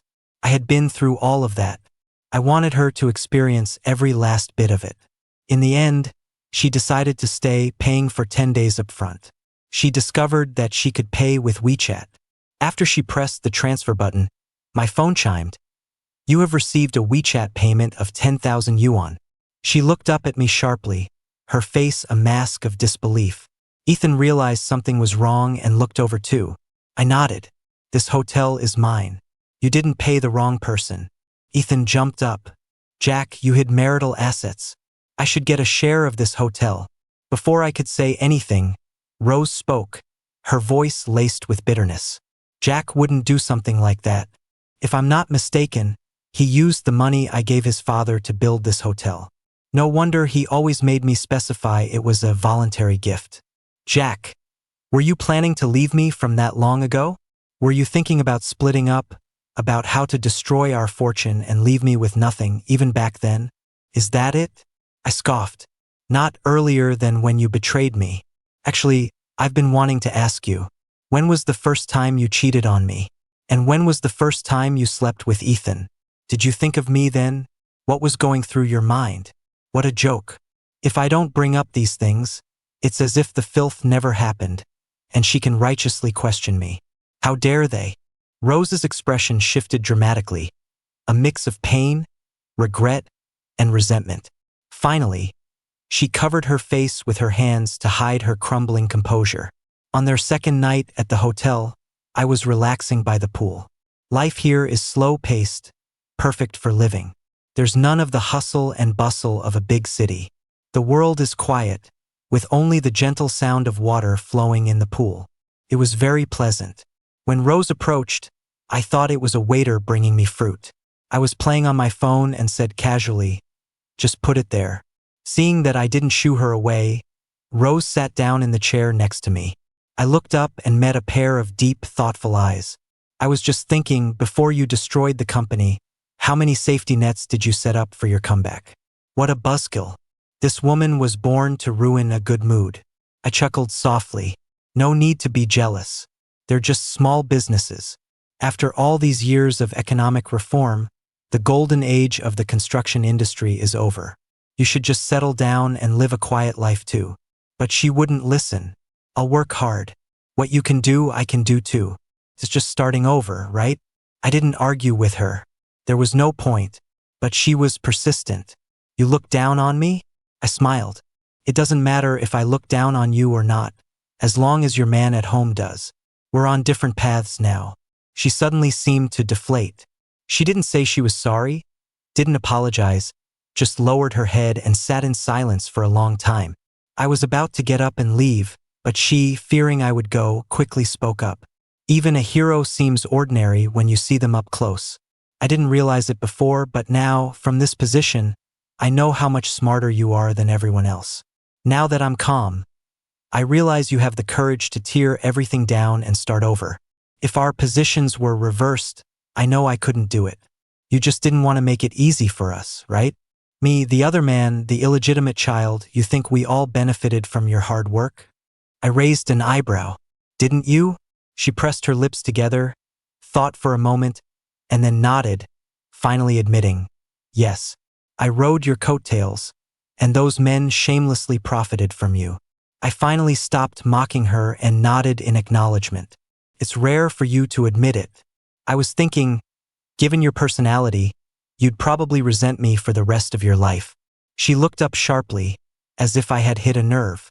Then she changed the subject, continuing our conversation. She probably understood that this was likely the last real conversation we would ever have. "Some people are like a rainbow, you only know they exist when you meet them. It's a shame I didn't cherish you," she said with a bitter smile. "I always thought you and the other men each had your strengths. You were generous and capable, a good family man. The men outside were handsome and gentle or strong and passionate. And then there are guys like Ethan, who are just sycophants, perfect for keeping on the side." Her smile grew more bitter. "From where I stand now, I understand your worlds apart. You have the power to change the world, they're just parasites living off women. As for Ethan, one day I suddenly realized that if you threw him into a crowd, I wouldn't even be able to find him. He's so ordinary. To be honest, I haven't even married him yet. I was considering it for the child's sake. But I feel like I'd be settling for so much less. At the very least, I'm a graduate of a top university. And him?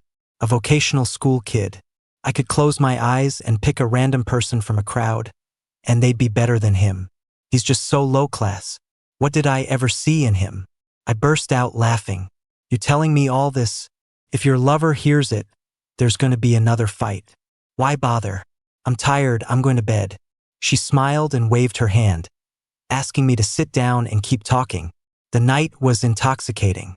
It was a rare occasion for her to be willing to put aside our grievances and discuss heroes over wine. So I continued to listen to her flattery. The more she talked, the smoother she became, without a hint of awkwardness. I was dazzled by all the options.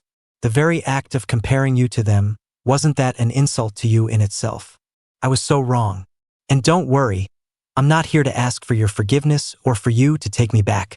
I understand that you went to such great lengths to bring me down because you had no intention of reconciling. From now on, we can only be strangers." She suddenly laughed, a laugh mixed with tears. "I'm laughing at myself.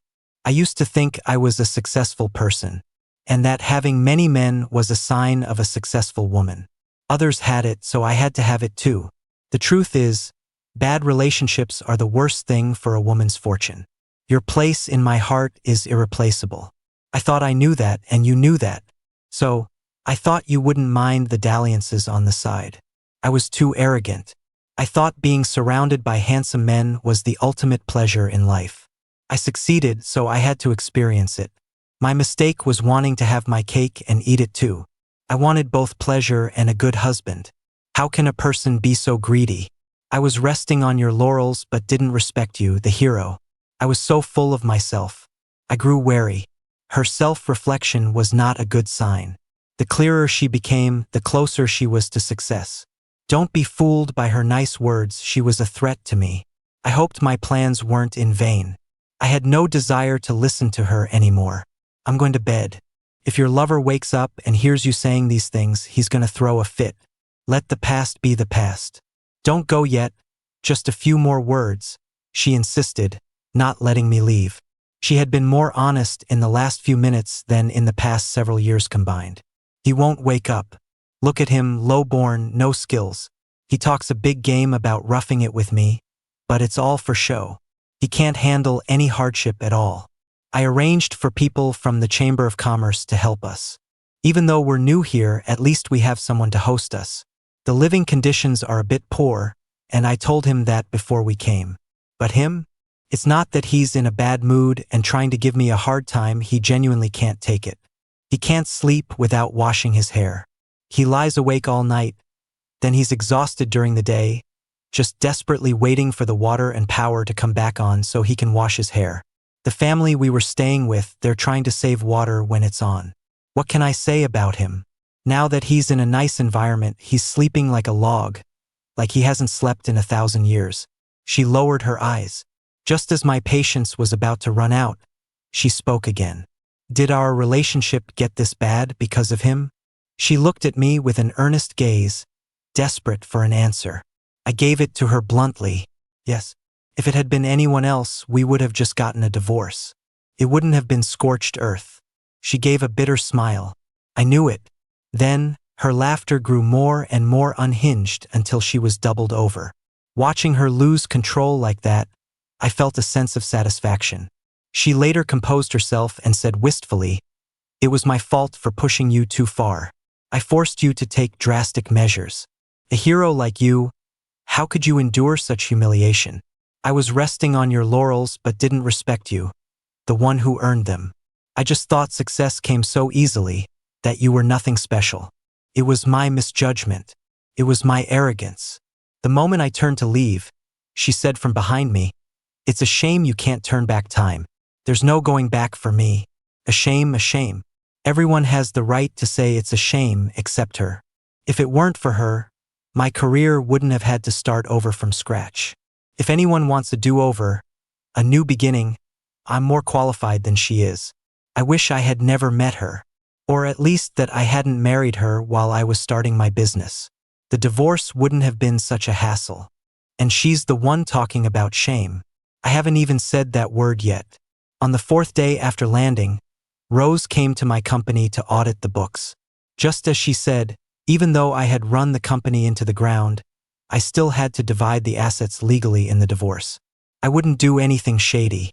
She knew perfectly well that an audit would turn up nothing, but she still came, putting on a show. She would frequently video call her lawyer and accountant, showing them my ledgers. I knew she was just trying to pry into my business secrets. The construction industry back home was getting more and more competitive. It's hard enough to maintain what you have, let alone for someone like her who had to start from scratch. It was clear she wanted to make a name for herself here in Africa. Nowadays, there are 3 ways to get rich, and one of them is to take the path others dare not tread. As she looked through my books, she figured out my business model. With the video call running, my client information was leaked. I knew her little game, and I had my own malicious intentions. This place is full of scammers. To them, a newcomer from China is like a juicy piece of meat, enough to make countless scammers vie for a piece. I brought her here specifically to set a trap for her. But she was cautious after all. This trip, she didn't do anything before returning home. I went back home shortly after. My sister told me that Rose later went back to Africa by herself, looked around, and even thought about renting a place to get into the mining business. But for some reason, she ended up not doing anything and went back home again. I was very disappointed. I felt that Rose was indeed very capable. She clearly desired success, yet she could see reality and resist temptation. She could practically fight against human nature itself. I felt a strong sense of defeat. Just then, I got news from my mom. She heard from relatives that Ethan had taken the money Rose had set aside for her business and lost more than half of it in the stock market. So that's what happened. Rose didn't fall into a trap in Africa because Ethan had lost her money. You could say it was a blessing in disguise. Playing the stock market only lost a portion of it. If she had taken it to Africa, she might have lost everything. But Rose didn't see it that way. She felt that Ethan had ruined her, and she hounded him every day to pay her back. Later, she used the remaining money to rent a storefront in the hardware district, trying to replicate my initial success. One time, I was at the hardware market to pick up some supplies. The place where I was meeting my client was very close to Rose's shop. While I was waiting, I heard Rose and Ethan yelling at each other. Rose was furious, demanding, "We haven't had a sale in days. What exactly are you doing here?" Ethan whined defensively, "Business is tough right now. Times have changed, you can't keep comparing me to Jack." Rose suddenly went quiet. Then, her voice dripping with sarcasm, she said, "You want to be compared to Jack? How dare you? He's a true alpha male. You couldn't dream up the things he's capable of. Don't you ever mention Jack to me. You're not in his league. If you want to compare yourself to Mrs. Lee next door. Even her marketing skills are way better than yours. You know what, maybe you should just go home. I'll poach Mrs. Lee to run the store for me." Ethan started sniffling, tears streaming down his face. He choked out, "My relatives have looked down on me my whole life, and now you're doing it too. You want to hire Mrs. Lee? Can you even afford to pay her?" Rose was fuming. "If I hire Mrs. Lee or any other salesperson, my store might have a chance. With you here, I'm doomed. You're mediocre. Why can't you just admit it? It's not that people look down on you, it's that you're genuinely not good enough. Face reality." Ethan suddenly let out a cold, sinister laugh. "My whole life, the only thing I ever beat Jack at was stealing you from him. And I have you to thank for being so cooperative. Otherwise, I would have never won against him, not once in my life." Rose suddenly fell silent. Then, I heard the sound of a woman crying, a low sobbing coming from inside the store. "I'm sorry, Jack. It was my filth that tainted your dream. You did the right thing by destroying the company. I deserved it. This is what I get." For the first time ever, something I never thought I'd hear, I heard Rose apologize to me. She had said sorry to me before, but that was just a tactic to appease me, a temporary measure. Soon after, she was back with her boy toy. An apology as heartfelt as this was a first. She's the type who would rather lose than admit defeat. Even if she realized her mistake, she would never apologize to me. Not to mention her habit of shifting blame. I wasn't there with them. They didn't know I existed. But in this situation, I heard her confess with a hint of sincerity. What a rare event. Later, I ran into Rose multiple times at various construction sites. Just as Ms. Booth had told me years ago, the hardware business would only get tougher. So, whenever I saw Rose, she was either being ignored, waiting hopelessly on the sidelines, or being physically dragged out the door. The expression on Rose's face changed from initial embarrassment to numbness. She increasingly resembled a beggar, exuding an aura of despair. One time, as I was passing her hardware store again, I heard a loud argument inside. This time was different from the last. Rose and Ethan had lost all sense of civility, they were just hurling obscenities at each other. A stream of profanity filled the air, and I quickly left the scene. On my way back, I had to pass by again. This time I saw Rose and Ethan's son. The little boy was cute, but he was filthy. His clothes were a size too small, his pant legs hitched up high. I suddenly smiled. I couldn't imagine him in his previous life, attending a private preschool and expensive extracurricular classes. Ethan's mother was leading the child by the hand as she pushed open the door. She was so preoccupied with finding someone that she didn't even notice me standing nearby. I once again became an unwilling audience to their family drama. Ethan's mother, my great-aunt, shouted, "Rose, I don't care how you run your business, but you have to pay for Leo's preschool and tutoring." Rose snorted, "I don't have money. You can have my life."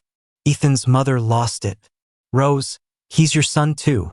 You have a responsibility. He's living at my house, and I'm using my pension to raise him for you. Is this how you treat me? For the past 2 years, you've been running around, not caring about the child at all. One day he's at school, the next he's at the hospital. Have you ever cared? It's been me and my husband running around. I've worried myself sick these past 2 years. My hair has turned white, haven't you seen? Do you have any conscience?" The battle-hardened Rose snorted again. "When your son was seducing me, you didn't have this attitude. Every time I came to your house, you practically worshipped me. Now you're kicking me when I'm down? Let me tell you, that doesn't work on me." Ethan's mother plopped down on the floor and started wailing, kicking her legs. "You ungrateful wretch. How did our family get stuck with someone like you?" Rose was unmoved. She continued callously, "I had a chance to make a comeback. If your son hadn't lost my money in the stock market, I might have succeeded. Now you're asking me for money? I don't have any. Go ask your son." Seeing that crying wasn't working, Ethan's mother's wails subsided. She gathered herself and said, "My son is what he is. He was born without talent. You were willing back then, and now you're complaining about him." Rose scoffed. "He has no talent? He's very talented. I never intended to have anything with him in the first place. He relentlessly seduced me. If you ask me, since the family needs money, why don't you let him go sell himself? He's good at that." Ethan's mother tried to say something, but Rose cut her off. "He'd make good money selling himself. When he does, tell him to pay back the money he cost me. I still want to invest in Africa." I was shocked. I had expected them to turn on each other, but I never imagined it would be this brutal. Ethan's mother suddenly went silent. Then Rose's voice came out. "Hey, don't just faint on me now. I'm counting on you to raise my kid.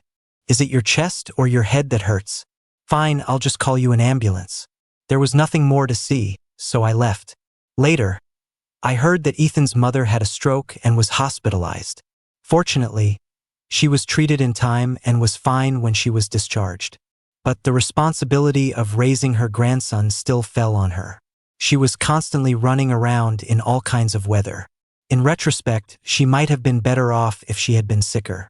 During the busiest time of the year, I received a long text message from Rose. Because it was so long, it wasn't flagged as spam. She still didn't apologize or say she regretted anything, but she told me her future plans, and every word was filled with remorse. It's funny how many people only regret their actions after they've been caught and punished. When they're getting away with it, you don't see any remorse.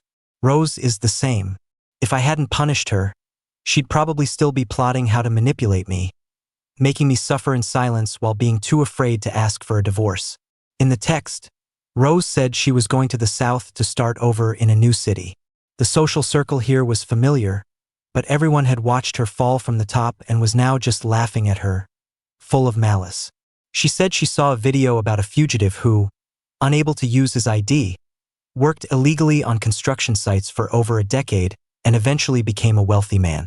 She was prepared to endure hardship to build a new career. She said she would return in glory, that she had confidence in herself. Then she added, "If I succeed, if I can stand shoulder to shoulder with you, would you be willing to give me another chance?" After reading that, I couldn't help but laugh out loud. This woman was delusional.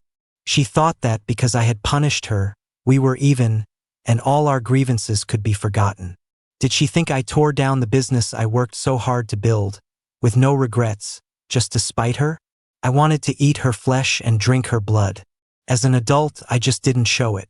Where did she get the confidence that I would just forgive and forget? Just because we didn't end on bad terms that night by the pool, she thought I'd give her another chance?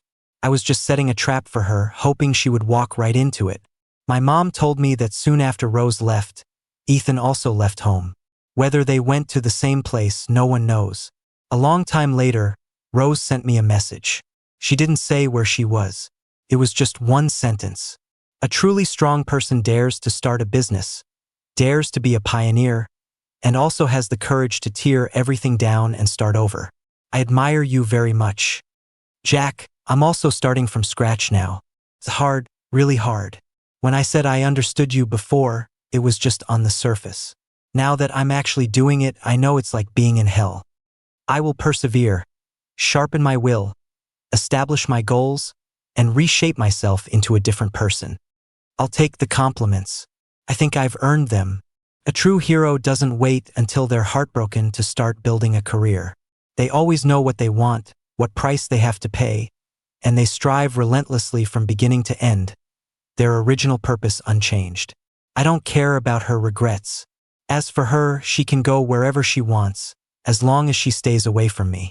On my birthday, I went to the beach in the next city and put on a grand fireworks show for myself. Beautiful, enormous fireworks exploded in the sky one after another. I jumped up and down with joy, like an idiot. Sometimes you're happiest when you're being a little foolish. I had been through some very dark times, enduring immense inner turmoil. Watching Rose and her boy toy squander my hard-earned money, I felt like dying. Rose had once put on a fireworks show for her favorite lover on a beach in a southern resort town. She had made the same promise to me when we were poor, but when she could finally afford it, the person by her side wasn't me. I had been tormented by all sorts of negative emotions, far from the calm exterior I presented. Now I had finally let it all go. I threw myself the fireworks show I had always wanted. It was a bit lonely by myself, but who isn't lonely? As the show wound down, the explosions weren't as loud. My neck was sore from looking up for so long. I shook my head and noticed a woman standing nearby. Who would come to this deserted beach in the middle of winter? I sized her up. She was well-dressed, clearly wealthy. At least she wasn't a vagrant. I was a bit worried about my safety being alone. But the woman walked over and asked with a smile, "Setting off fireworks by yourself?" I nodded, thinking to myself, so what if I am? She had a powerful presence, but her expression was kind. She made small talk with me. I was driving by and I love fireworks, so I pulled over to watch. "Hope you don't mind me freeloading." I shook my head. She extended her hand. "Vivian." Wow. If I wasn't mistaken, Vivian was the new tech mogul from the next city over. Quickly shook her hand. I pulled out my business card to introduce myself, but she just added me on WeChat. I had several business ideas I wanted to expand into the next city. This was a connection to a major player. The future looked promising. As she was leaving, Vivian asked me, "Aren't you that guy from the next city, Jack?" Oh great. My infamous reputation had spread. I was the boogeyman in many women's stories. I had known that for a while, but being recognized by a mogul was still a bit awkward. I wondered if I'd still be able to leverage this connection. I looked at Vivian nervously. She had opened her car door but paused, turned to me, and gave me a thumbs up. "You're a legend. I look forward to getting to know you. If you ever need anything, feel free to reach out." My heart felt like a firework had just exploded inside it. 3 years passed in a flash. My career was back at its peak. While not as grand as in the heyday with Rose, it was still formidable. After all, times had changed. The construction industry's golden age was over. So, to have achieved this much now was no small feat. I got more news from my mom. Ethan and Rose had been gone for 3 years without a word. Ethan's mother was struggling to raise the child. Ethan's father was obsessed with fishing and utterly useless, only able to offer minimal help. And so, Ethan's mother, my great-aunt, the woman who had once gloated in front of my father, had another stroke. This time it was severe. She was paralyzed and bedridden, her face twisted. The child needed someone to take care of him. Ethan finally came back. But then, something strange happened. The very night he returned, Rose's parents, who had been playing dead and retiring in Hainan with a supposed severe asthma condition, also came back. The next day, they took the child away. The relatives were baffled. The rumors grew wilder and wilder. Then, Rose sent me a text message. Ethan caught something while selling himself, the incurable kind. Be careful, he wants to take revenge on society, and you're his most likely target. He's been trying to contact me all these years. I've ignored him, but I know what he's thinking. He's insanely jealous of you, and he hates you for ruining his dream of being a rich man's kept boy.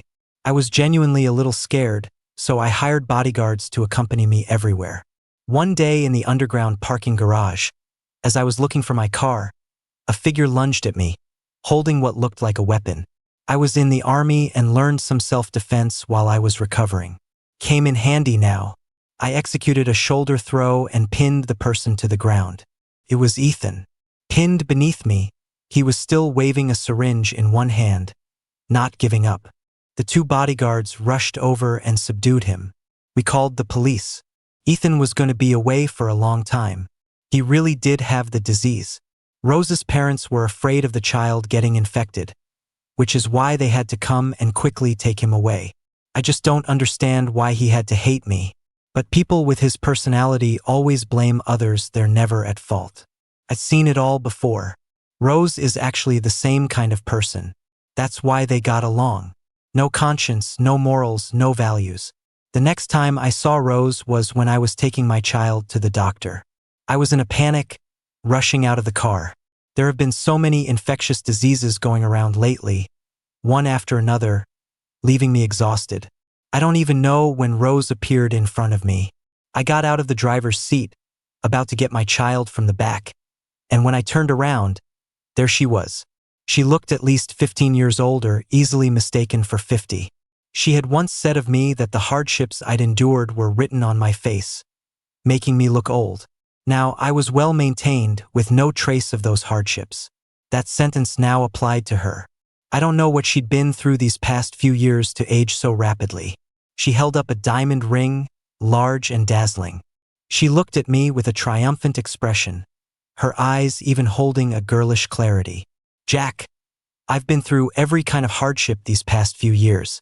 I started as a laborer on a construction site, and now I'm a contractor again. I have money now. I've fulfilled my promise to stand shoulder to shoulder with you. So, can you give me another chance? I sighed internally. Just got rid of one psycho and now here's another. What is it with me and these people? Before I could say anything, Vivian's luxury car pulled up. She's 5 years older than me, but she looked 10 years younger than Rose. She quickly walked over to my side, gently chiding me. The baby's sick. Why didn't you call me? I whispered. Didn't you say you had a very important meeting today? She chided me again. What's more important than you two? I explained. I just got a call from the kindergarten teacher and rushed over. I even forgot to call the driver. She gave me another reproachful look. You're a grown man, always in a panic. What am I going to do with you? I'm changing the kindergarten's contact person to me. You can't be trusted. I lowered my head in resignation, not putting up a fight. By now, Vivian had already straightened our child's clothes, organized his belongings, put on his backpack, and lifted him out of the car in one smooth motion. I stood beside her, empty-handed. She seemed to have just noticed Rose. She glanced at her casually and asked me, "Who's this woman?" I had almost forgotten about her too. I said, "Annoyed, my ex-wife." Rose froze, looking at me in disbelief. She staggered back a few steps, her face a mixture of tears and laughter. I rushed here, I didn't know. I guess, how could you possibly wait for me? Her arm fell limply to her side. The ring clattered to the ground. Then she fled, disappearing from sight. My wife started nagging again. Didn't you learn your lesson with Ethan? You're letting these lunatics get close to you again. I gave her a light kick on the leg and said through gritted teeth, if you keep nagging like a broken record, you'll see what happens when we get home. And so she obediently shut up. The next time I heard about Rose, she was seriously ill with some kind of organ failure. The rumor in our circle was that she had worked herself to the bone over the years, completely exhausting her body. I heard the news at a dinner party and just found the person telling the story to be annoying. The name Rose no longer stirred any emotion in me. She was a complete stranger. She did video call me once. I answered, annoyed, and didn't give her a chance to speak. I just laid into her, I hear you've made some money. You're not calling me to crowdfund your medical bills, are you? She choked back a sob and only managed to say, Jack, I'm sorry. For all these years, I'm sorry. At death's door, and she's looking for absolution. When she was on top, she showed me no mercy. So I said coldly, I don't accept, Rose. Not all apologies get a response.